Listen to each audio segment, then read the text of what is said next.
So, firstly and foremostly, everyone, welcome to the Climate Change and Health and Human Health from Knowledge to Action side event to the Youth for Climate campaign.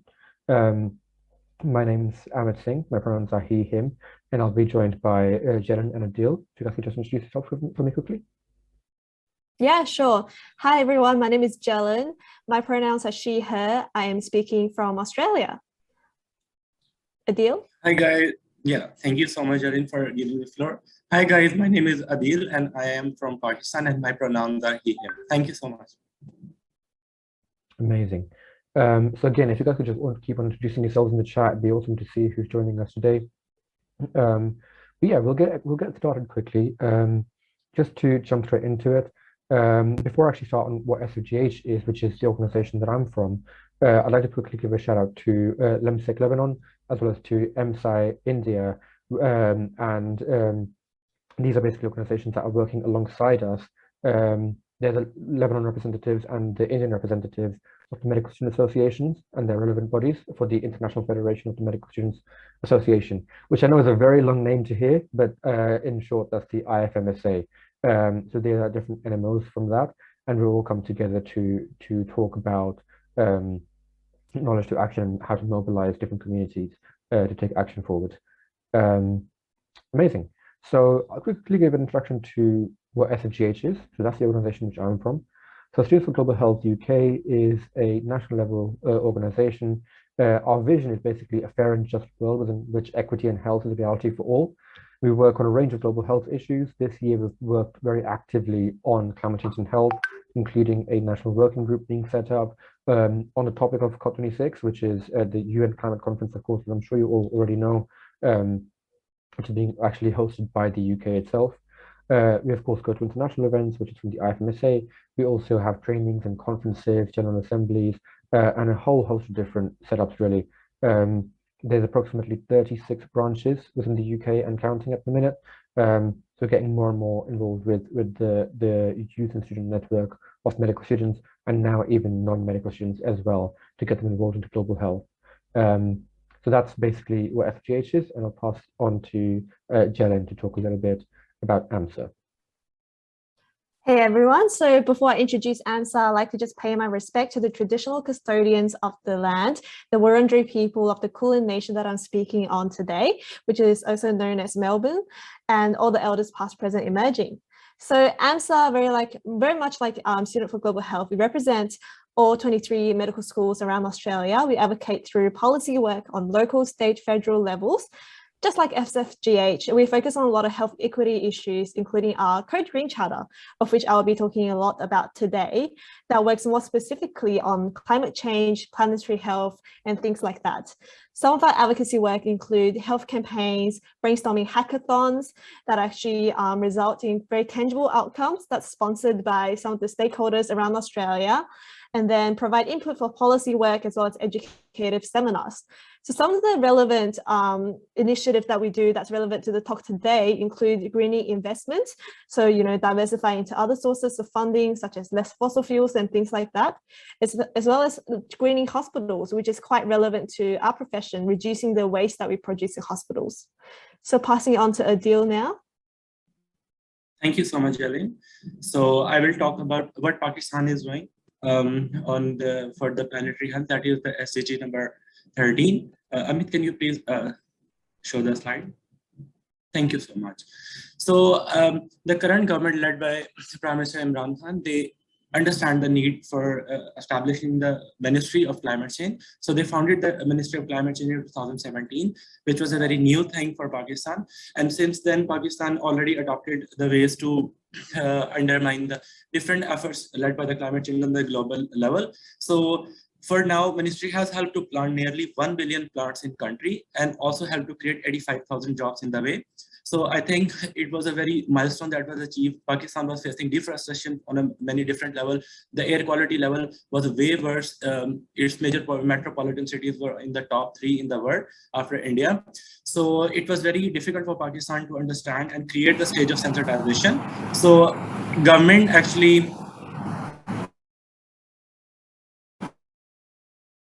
move this initiative to start the 10 billion plants planting project till 2023, which I think you might have heard during the pre-COP president last day. He actually commented on the Pakistan, and he commended the Pakistan and said that Pakistan can be the leader for establishing its role in climate change strategies. So they announced that Pakistan is a successful model for establishing the different projects of climate change. So our current advocacy effort goes on to capacity building on water quality monitoring and SDG 3. Then there is a 10 billion tsunami tree plantation project. And then there is a climate resilient human urban settlements, where governments have actually banned to build any commercial areas on agricultural land. And then there is an establishment of Pakistan war strategy and create the stage of sensitization. Thank you so much for that. Amit, next to you.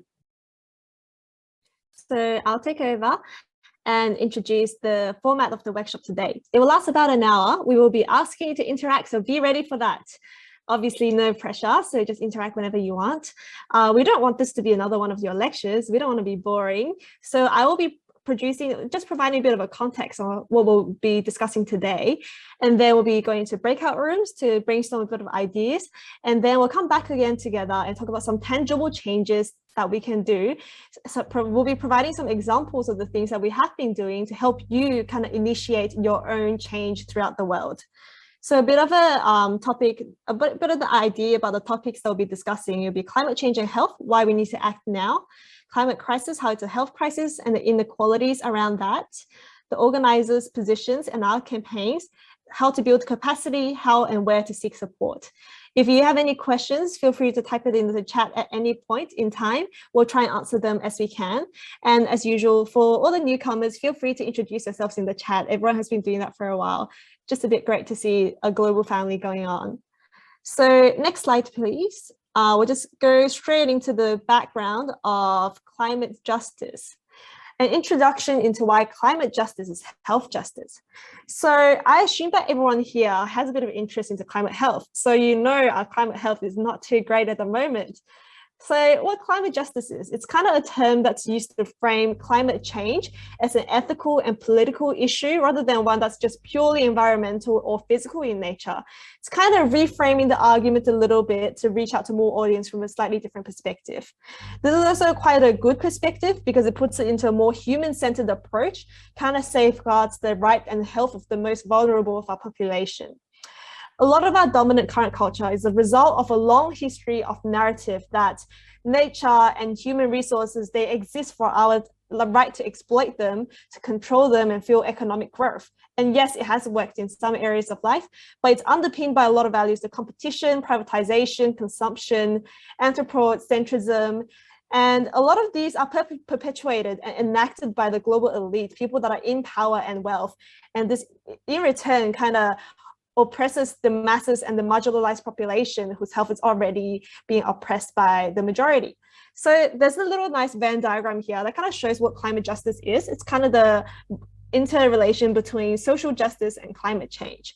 So going into the next slide is a really nice little diagram of an example. So there we go. So the kind of really good techno-scientific progress that we have been making has really improved the longevity, the health, quality of life for a lot of the global population. But this cost that comes with it, the resource extraction, the toxic waste generation, carbon emission, as you guys know, kind of does put the burden onto the population that some of whom didn't benefit from the initial exploitation that we had in the last century. And recently in COVID-19, it's kind of revealed this even more, this inequality that when it comes to access to green spaces. So I'm sure we all come from different countries with different levels of lockdown of what you can access. For example, for me recently, I couldn't go beyond 5 kilometers of my radius. I live in the city, which does mean I have a lot of access to resources to going grocery shopping, whatever. And I have a lot of access to parks around me. But if you're from an area where there's not that much things around you, it kind of does causes burden in your well-being. Affluence, another example, will kind of allow people to buy homes in areas that have more green spaces, space in nature, less air pollution, more space for physical activity, which in turn produces less carbon emission, all of that. Just gets into this really bad negative cycle. So going to the next slide. As we all know already, Climate change has a really big widespread impact on health, pretty much directly and indirectly. Directly, obviously, a lot more obvious. There's heat strokes, dehydration, dermatological diseases, respiratory, cardiovascular illness, extreme weather events such as flooding leading to injuries, infections straight up. In indirect, in turn, impacts include extreme weather events causing insecurity, food and water insecurity caused by climate temperature change, leading to dehydration again, other diseases. And another thing is that it can lead to changes in our societies, politics, and infrastructure. This kind of impact includes migration. So there's a lot of climate health refugees now that have to unfortunately vacate their homes and move to other areas, in turn causing other infrastructure, social, political, just unrest, and a lot of other wide range impacts and health impacts that come with that as well. So in reality, really should be a public and global health priority in both policy and practice. Moving on to the next slide, thanks. So as you guys can all see now, it's not really just an environmental issue. It's a bit of a result of exploiting people and resources, and its impact further driving inequality. And what's worse is that people that are most affected are people that are already marginalized and vulnerable. This includes people living in urban areas with a lower socioeconomic status, Indigenous people being particularly vulnerable to the impacts of climate change, as well as youths as well. So in addressing the climate change, we really need to strive for equality, protection for human rights, to health of all people and population.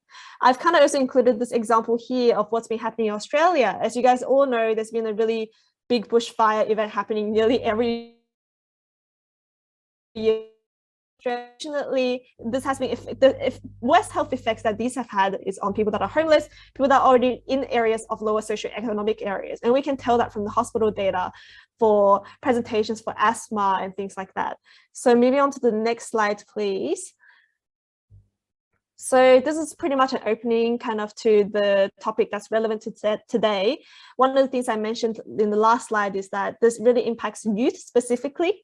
And the action of today's decision makers on climate change, all these environmental threats, they will affect generations to come, which is a principle also known as intergenerational equity, which is why us here, all the youths here, have to even more take up our rights, our time to claim our rights, because otherwise we will lose them in the times to come. So this is a really good time to think about the initiatives that you want to start, the resources that you want to have, and the global inequality, the advocacy that you can do for that. So just a really nice lead on to Adeel's upcoming slides, where we'll have a little discussion about that. Thank you so much, Jelyn, for such a meaningful presentation. So I will start now. So the thing we are going to discuss is global inequity that has been led by climate crisis. As we all know, developed nations have majority of industry planted there. So developed nations are responsible for around 70% of the total greenhouse gas emissions produced since 1950. However, developing nations, which house around 87% of the world population, but they don't have much industry and they don't have much greenhouse emission impact, will face the greatest climate drive threats to the health. So here is a picture shown on your slide. This is an actual picture. People are migrating from Latin American country Guatemala towards Mexico, and then there is a rush towards the different countries. Like for example, there was a rush towards Mexico, and there was a rush towards a Mexican-American border, and it was named as climate refugees. So climate refugees are those people who are humans who are displaced by climate-led migration. So it's very common in Latin America, and then it's very common in African countries. So latest by June 2021, the United Nations High Commission for Refugees released the data for that, and they said that since 2010, they have seen around 21.5 million people who have been displaced by droughts, who has been displaced by different events happening by climate change, like for example, cyclones, for example, tornadoes, and stuff like that. So they wanted to address the situation in a very cohesive manner. So there have been different efforts in which countries have been taking, and the COP and the PreCOP is one of the prime examples for that. If you move towards the next slide, please, Amit. So since we have discussed the situation about climate-led migration, so here's a picture from the 2018 Aqua Alta flood from the Venice, Italy. So people, I just want to know from you guys, what do you think about this picture? When you see this picture, what came into your mind? I want to hear from at least one of you. Can you please, if you're not comfortable in talking, you can just, write in the chat box. That would be wonderful. We see flooding and people not prepared, a city not prepared for this kind of disaster. Yeah, sure. Thank you. Thank you, Maria, for your response. Yeah. Any other person who wants to speak out their mind?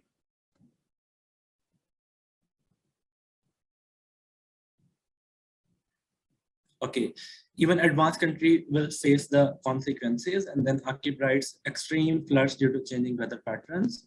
I think they are right. So this picture back in 2018 went viral on the internet, not just because of there was a flood happening in Venus, but the shoes, the brand of the shoes that a woman was carrying. And it's Louis Vuitton, and Louis Vuitton, one of the luxury brand, it's one of the major corporation in the fashion industry. So the picture went viral just because she was saving her shoes, not just because of how we should address the situation that Venus will be drowned, I think, in coming few years if the water tide keeps going up. So this was a major discussion how capitalism is impacting the mind when it comes to the behavioral changes in the people. And there is a very good book right by the socialist activist, that is Naomi Klein. She addresses in her book how different man-made situations have been manipulated by the governments to change the narrative around the news. So this is her book name is Rise in Disaster Capitalism. If you're interested, you can read that book. That is very interesting and shows you insight how governments change the narrative when there is a man-made or government-made disaster is happening, and they shift the narrative from climate crisis towards the corporations, and they desensitize the people. Next slide, please. So since we have talked about the role of the governments and high income countries, we need to know about what high income countries are doing. So due to the historical contribution, the carbon emission, the UK was pushed towards to mitigate the global health of the impact of climate change. That is why in December 2020, alongside other 3 UK organizations, Students for Global Health launched an open letter to the UK government demanding health and climate justice at COP26 and adding an angle that was not really touched upon. So that is why this is on your slide, on your screen, this is visible how health justice means the climate justice of COP26. This is actually the picture from the letter. And what was the UK government came up with? They announced that they will work on 5 different prospects. Number 1 is they will decarbonize the UK economy, like invest in the green sustainable projects. Then they will create the rescue jobs, and then they will transfer the economy towards the green sustainability. If you have heard about the Green Deal, this is the part of that in which they pledge to create the net zero economy by 2050, and then they have a pledge to protect and restore the deforestation and then the different trees and plants growing in the country. And then they supposedly ask the promise the global justice towards the healthcare. So this is how UK responded towards the letter. And next slide, please. So here we are discussing the 2 different cases of the crisis of the inequality that happening in the UK. So number 1 is the globalized version of that climate-led changes, and number 2 is the UK version of that.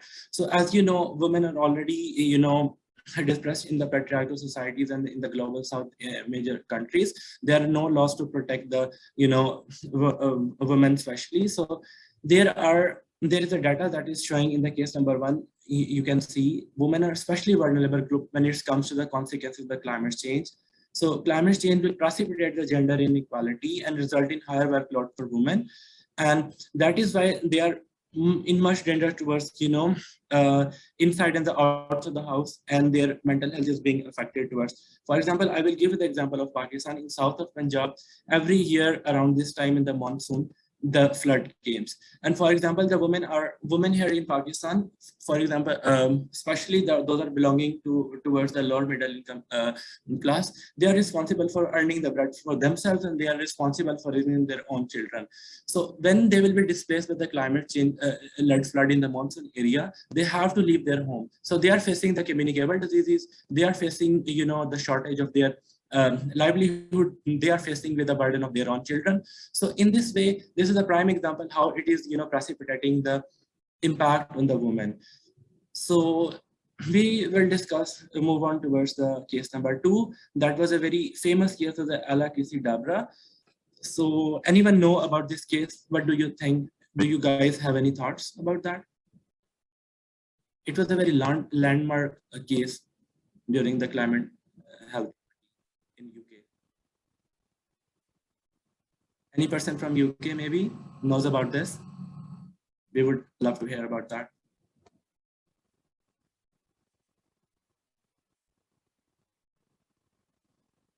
Okay, since no one is speaking, so I will speak. So on December 16, 2020 in the UK, a coroner concluded that the death of the 9-year-old LeMSIC-Lebanon in 2013 was caused by her asthma that was precipitated by the exposure to excessive air pollution in London. So this particular, you know, decision by the coroner precipitated the debate on the social determinants of health and their relation towards, you know, climate-led deaths in the specific areas of the in the specific areas of the major metropolitan cities. So this is the very first time a person in the UK had an air pollution listed as the cause of death. This was very major and the landmark decision towards fighting towards the climate justice, especially for the people who are living in the areas that air quality is near. So according to the research by the Mayor of the London, air pollution disproportionately affects individuals living in areas of the London with high proportions of black or other ethnic groups rather than the people of white color who lives in the elite areas. So this was one of the major discussion that led towards fighting the, you know, climate justice in the UK, and it also, you know, weighed in the points of the climate justice activists. Next slide, please.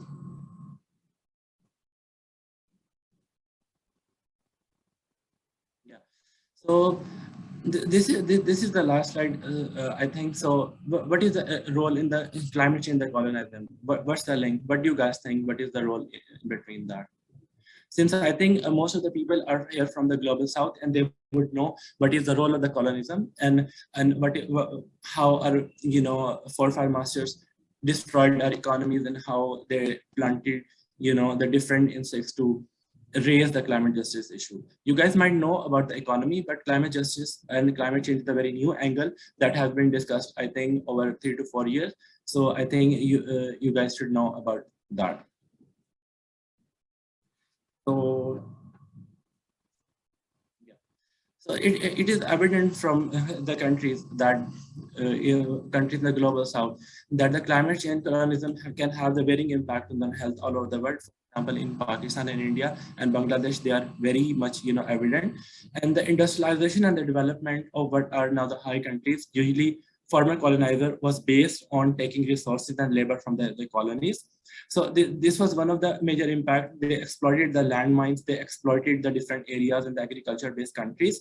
So even after former colonialism came to end, many new nations continued on track laid for them by the colonial powers and continued the process of environmental destructions under the banner of the development, like for example happening in the African countries, how they are, you know, exploiting their resources, how they are taking their, you know, natural resources and the food and sustainability. So this led towards the, you know, food shortages, discussion about the food shortages and how thousands of communities were evicted from their own lands just to, you know, in the name of the industrial development program. So there is one major example here, that is the multinational companies taking resources from low middle income countries to fuel consumption in other countries. For example, France and many countries have stronghold in the African countries, and they are taking the risk out there.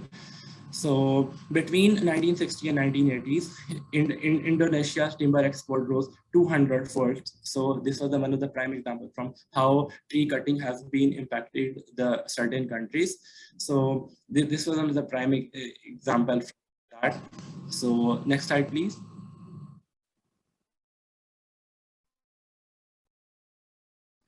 So climate change and health inequity over the world. So since we have discussed the role of climate injustice in the global south, and we have discussed how it is precipitating the impact on women and how it is impacting the health situation. So here is a very beautiful slide where you can see how climate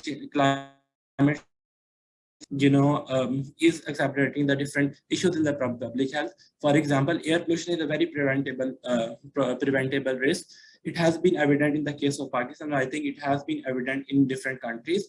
So how it can create the thing. So here is an example from Australia, how Australian government, Australian, first for burning and government did nothing. So they have very grave impact on the health outcomes. So there is a very beautiful infographic out there. So you can see the different data out there. So I think we should move on towards the breakout room. Thank you so much for that. And we can let to the discussion. Yeah.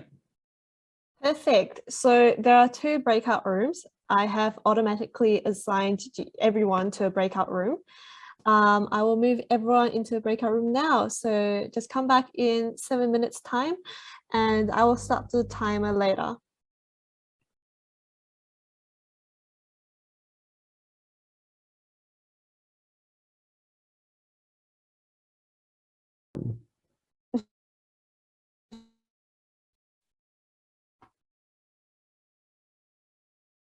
Fantastic. So we're back now. So again, just to reiterate, it was a really interesting discussion in the breakout rooms. To summarize what happened in my breakout room, was focusing on international governments. There were some key points made, really focused around carbon emission and the need to use renewable energy systems. There was talks about the centralization of different cities at the minute and how we need to make sure that we have strong public transport systems and reduce the number of cars being used on the land, alongside looking at more bicycling, etc. For the co-benefits of health from that as well. We looked at stopping the conversion of local agricultural lands to non-food production purposes. So taking up land, as we've seen throughout our global community, is really, really impactful and really damaging, in fact, especially for the indigenous community, but also generally speaking, it can have a huge, huge impact. So that was also a really important point that was discussed, I think. One final point that I found really, really important to bring up is that someone mentioned the importance of recognizing that fossil fuel companies are being invited to many of these large-scale events where climate change is being discussed, and they're very heavily influencing and lobbying climate action and actually reducing the impact of the action that a lot of people in this chat are actually making every single day. So they talked about actually reducing that and working towards making it easier for renewable energy systems and for advocates such as ourselves to be able to actually take action for the climate change as well. So that was what was discussed in my session. I'll pass it on to Adeel to talk about his session as well. Thank you so much, Amit. So my question was, what would be one demand my participant would be making for health and climate justice that they would make to the international governments? So many interesting points came, and one of the highlight point was, I think Maria said, for example, the 3 major corporations are responsible for, polluting the world.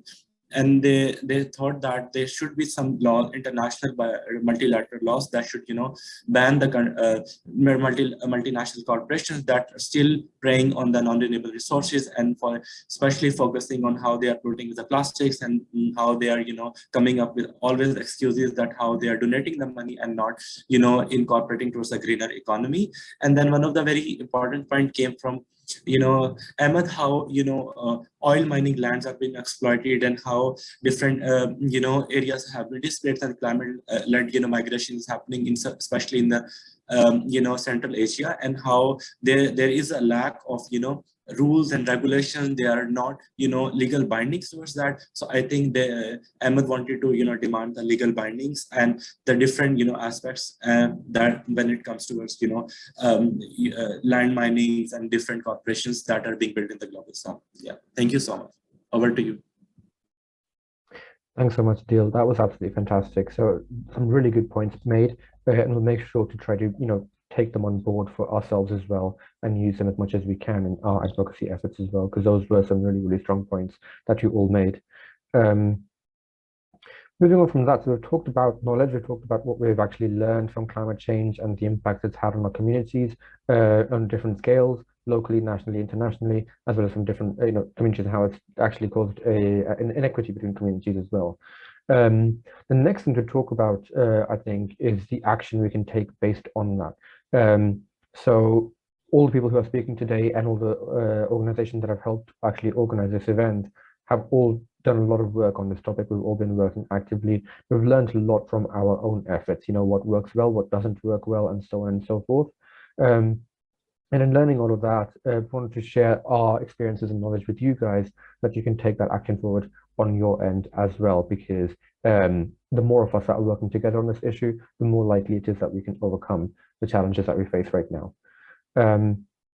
So the first thing was just creating a plan, So Students for Global Health, for example, we voted in climate change and health as our key priority for the previous year. And in doing that, we, the team, which included myself, we looked at what we want to do to actually take this action forward. We first came up with a very detailed plan, which was actually 2 days detailed, in fact, because what you notice when you enter this community is there's so much going on that you don't actually plan for. You end up collaborating with people that you don't originally plan to. But the solution that came up for that was to actually have a phase-based plan. It was very, very generic and not too detailed, gave us an idea of what we want to do overall. So we kind of set it up into 3 different sections: 1, to increase awareness, and then 2, run campaigns and finally to amplify demands. That was educate, advocate, and act. And that was throughout from October 2020 up until November 2021, which is still going on right now at the minute. We're in our amplifying demands phase at the current stage right now. So I'd highly recommend that if you want to get involved in this kind of effort, make a plan, get together with your team, identify the stakeholders around you and who you want to work with, and make sure you maintain flexibility to be able to work with them and to work on key issues. For example, in the UK, unfortunately, an oil field is being made at the minute, or it's being debated to be made, and that was not something that we've actually planned for because we weren't expecting that to be the case. But now that's a big issue. We're working quite actively to try and change that as well. So just prepare for things that might come up suddenly and you have to work around. Secondly, and probably most importantly, is building a team, having a very strong structure. But what we consider in SfGH UK at least, and I'm sure the others would agree, a horizontal structure. There is a chair of the working group. There are team leads within the working group. However, that not actually mean that those people are necessarily leading and making decisions by themselves. What that means is that they're just helping coordinate the action. The whole team is working together actively. Everyone is in the meetings. Everyone is discussing completely openly. Everyone is getting equal opportunities to get involved however they can, and making sure that we maintain a horizontal structure where everyone learns as much as the other person and gains as much as the other person, and also at the same time has a chance to make as much impact as each other as well. So that was the main point, really, to make a clear structure before we start working, and to maintain ourselves, to keep us more motivated. We have to have that kind of healthy structure as well. We have to look at emerging opportunities, as previously mentioned. So not overburdening yourself at the start of the term that you're starting with is also really, really important, because it can take up a lot of time otherwise, and can actually burn out in the first few months, and therefore having a bigger damage rather than a positive impact for you. And I think the most important thing here is to keep learning and trying new things. We've been actively having team reflection sessions every few months just to get an idea of what's going well, what could go better. We've learned that our team members thought some things were really good. We tried to make them do them more often, and other things weren't so good. For example, within our team, there was need to share opportunities a bit more actively, because we were sharing them, but they were being lost in a ton of messages. So we made a document which kept everyone updated, like a bulletin almost, on opportunities that were coming up in case they wanted to get involved. So there's a range of different ways in which you can do this, but those are just some ideas to take forward as well. So next thing as well, I guess the question for you guys is, how can you make a team strong, collaborative, and effective? Because I mean, that makes a perfect team, right? But it's always a lot easier said than done. So in all of your experiences working within a team, leading a team, or whichever experience you've had working with other people, what do you guys think makes a team effective and strong? We can put it in the chat, or you can shout it out as well, whichever you guys would prefer.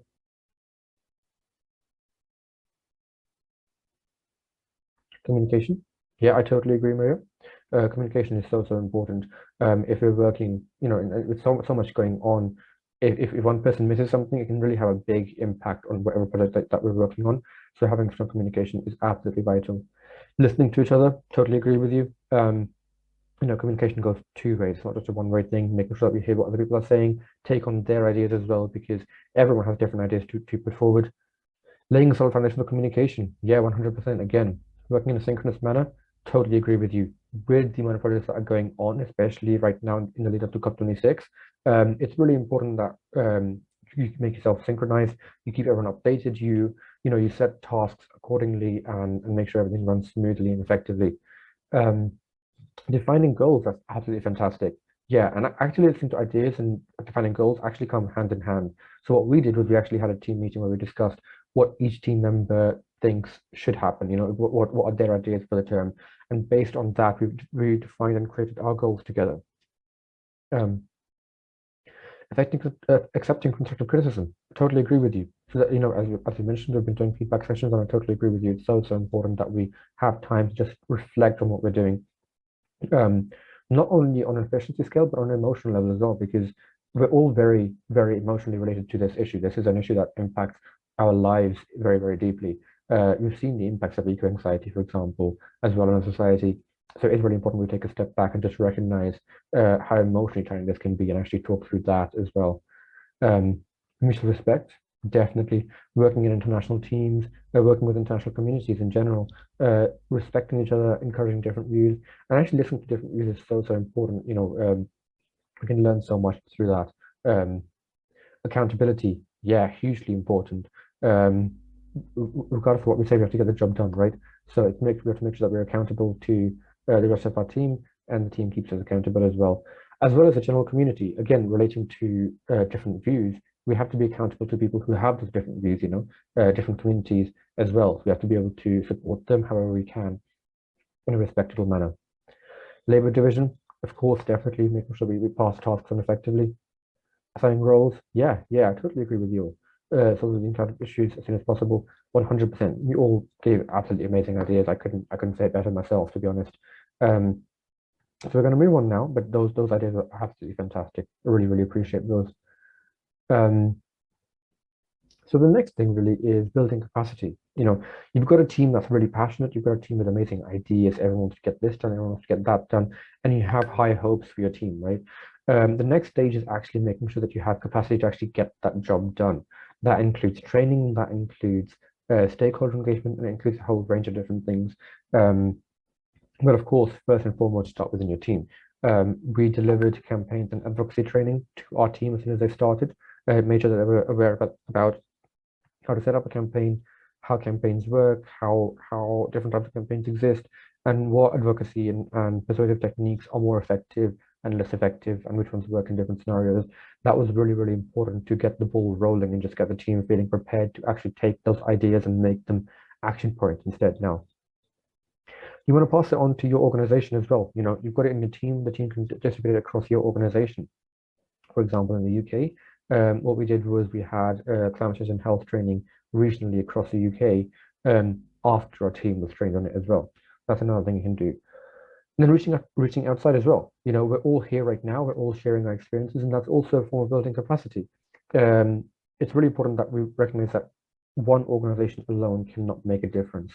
We have to work together, we have to collaborate with one another as much as we can, and that includes reaching to the public, passing information outside, and just developing those strong, impactful collaborations.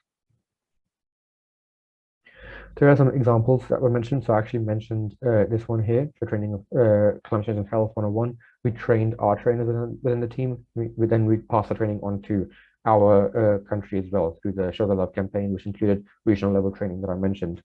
We then went on to also have different sessions. So we're working on introducing climate change to the medical curriculum, and I'm sure other countries in IFMSA are also doing that, because that is actually an IFMSA initiative as well. So that was another way to actually pass that information through medical students itself, through a formal education method as well. So there's a range of different ways in which you can do that. and these are just some of these examples that we worked on previously. Next thing is getting people involved. Everyone's there, everyone's ready, but how do we actually now take this training that we've done and bring it to action itself? People have the knowledge, people have the passion, we have to actually make them act now. The first thing is making it flexible, especially as medical students, for example, or just students in general. We all lead quite busy lives. So we have to make sure that we work around everyone's schedule effectively and make sure that they feel empowered to actually take part within that workload. Secondly, communication. Again, everyone's already talked about how important communication is, but following up on meetings, being clear, being accessible, and regarding social media as well, being transparent is really, really important. People want to be a part of what they know that they can actually see in detail. So making sure that we are transparent to our community, making sure that they can see what we're up to and can actually feel involved through that. Making it action oriented, that's a given really, but it's really, really important that we, again, focus on that target and we hit that target as actively as we can. We've got long-term investments as well. Showing the kind of short scale and long scale impacts is vital. Getting that timeline in place and seeing what we want to achieve by the end of our campaign or the end of our term as a team even. So those are some other key things. And finally, most importantly, I think being positive. This crisis is terrifying. It is really, really sad. But we have to maintain our positivity. That hope is what drives us forward to keep on acting, and we can't give up. And that's the only way to not give up, to actually show what positive changes are being made when things are actually happening for the better as well. It's absolutely vital. Again, some examples here. So Adeel did mention that the UK government had a letter sent from ourselves and some other organizations talking about key demands that we want to insist on. And alongside the other organizations, some of the demands were actually taken on board as well. So action really can be taken through these routes.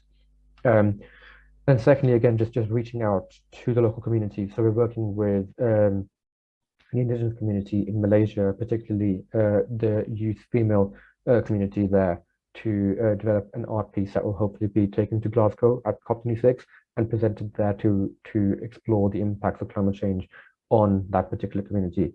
So that's another key thing to take into account, just recognizing and working with communities that are outside of your own and supporting them and empowering them to raise their voices as well. I'll pass it on to Jelyn now to quickly talk about this initiative that they took as well. Yeah, just some other creative just ideas as well, just going off what Amit has been talking about. Getting people engaged and really empowering them is really the way to go. There's so many people like us out there that has really, really good ideas.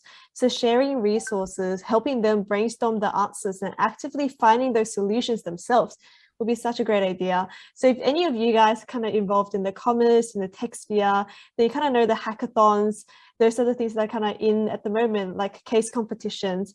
So this is a really good time to kind of, for yourself to find resources out there, find stakeholders, sponsors to work with the students and then come together, provide these projects, kind of project ideas. If you have a question and you don't know the solution, what the solution is, take it to a hackathon, make other people help you brainstorm it. This really promotes very interdisciplinary collaboration as well. I'm not sure what everyone's background is here, but I'm assuming it's a primarily youth, education, health kind of background. It's a really good opportunity to kind of link up with other really bright youths from other areas. So yeah, this is one of the examples possible. So just going to the next slide. Oh, I'll hand it back to you. Amazing, thank you. Yeah, no, I totally agree with Jelyn on that, and that's a really, really cool initiative. And then again, we've talked about stakeholders. Movement building cannot happen alone. We have to work with people from different backgrounds, from different communities, and really get ourselves involved in the global climate sphere overall. So, for example, SfGH has been working with Action for Global Health, UK Health Alliance on Climate Change. The COP26 coalition is really important. They're an international organization that focuses on climate justice in particular, and are taking action internationally. So looking at national levels and international level organizations as well is completely vital here. So just keeping an eye out and just getting involved, sending emails through saying we want to get involved, asking what they want to do, taking on their ideas is really, really vital as well. So and I'm sure you guys already know this, but using a stakeholder map is a fantastic way to get started on this, to actually identify who you can work with best and what impact they can have when collaborating with you. One example that I've got here I found really important actually is that when we were talking about in the UK, we were talking about introducing climate change to the medical curriculum. We realized that there's actually an organization called the Planetary Health Report Card that are working on identifying how good each medical curriculum and each university actually is in regards to their climate impacts, right? And we felt that this was a really good transition into our work. So we decided that we'd work with them where they would do the research on what the current status is and would use that to actually empower local communities to actually make changes within the universities as well. So just finding these unique initiatives that really fuse with and transition into your work, or your work and transition into their work, is also really important. It's not always about working together, it's about planning together as well. And yeah, these are just some amazing ideas that we've come up with in the past, that we've all done. And I'm sure that the other NMOs, for example, AMSA, IFMSA Pakistan, AMSA India, LeMSIC-Lebanon, and so on, have all done as well. So these are just some ideas that you can take on board to take action further as well. And I've quickly got our contact information here. That is the wrong one actually. Sorry, it should refresh. But yeah, thank you all. So there we go. That's the final slide there. So you're all welcome to email any of us really, or all of us if you'd like to. We could be happy to all help out.